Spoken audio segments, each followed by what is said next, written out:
బీసీలకు 42% రిజర్వేషన్లపై చట్టబద్ధత కల్పించి 9వ షెడ్యూల్లో చేర్చాలని డిమాండ్ చేస్తూ కొత్తగూడెం పోస్టాఫీస్ సెంటర్లో బహుజన సంఘాల ఆధ్వర్యంలో రీలే నిరాహార దీక్ష చేపట్టారు. ఇక బీసీ రిజర్వేషన్లపై ప్రభుత్వాలు కాలయాపన చేయకుండా చట్టబద్ధతకు కృషి చేయాలని కోరారు. ఇక దీక్షలకు బీసీ సంఘం నేత వనమా రాఘవేంద్రరావు మద్దతు తెలిపారు. రాష్ట్ర ప్రభుత్వం కేంద్రంపై నెపంతో పేరుతో కాలయాపన చేయకుండా సమస్య పరిష్కారానికి కృషి చేయాలని డిమాండ్ చేశారు. దీక్షలు వివిధ బీసీ కులాల ప్రతినిధులు పాల్గొన్నారు. నేను ఇంకో విషయం చెప్పదలుచుకున్నా.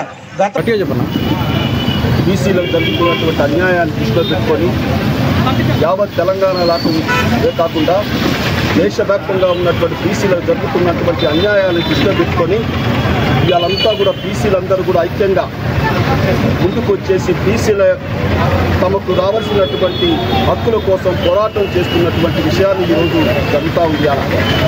కానీ తెలంగాణ ప్రాంతానికి వచ్చేవరకు బీసీల వెనదొక్కాలని, బీసీలకు అన్యాయం చేయాలని ఆ రోజున ఎన్నికలప్పుడు 2023 ఎన్నికలప్పుడు ఆదరాబాదుగా మరి బీసీల ఓట్ల కోసం ఆ రోజున కామారెడ్డి డిక్లరేషన్ ఏర్పాటు చేసేసి 42% ఇస్తామని చెప్పేసి బీసీల ఓట్లను గడ్డుకొని ఇవాళ అధికారంలోకి వచ్చినటువంటి 18 నెలలు కూడా 18 నెలలు అయిపోయింది. ఈరోజు బీసీల గురించి దిక్కు దేవాలు లేనటువంటి పరిస్థితిలో ఈ రాష్ట్రంలో ఉన్నటువంటి బీసీలు అందరూ కూడా మరి పోరాటం చేయడానికి